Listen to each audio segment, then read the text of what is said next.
Hello guys, the next video how I make this, why I changing the pin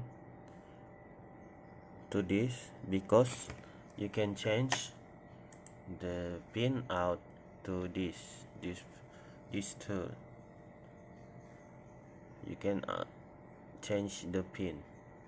That's why I found this for easy to change the pin.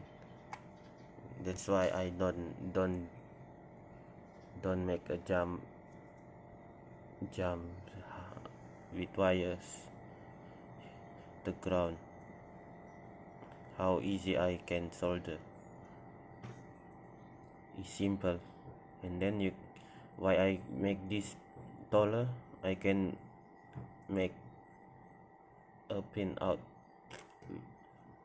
like a jumper like this in here.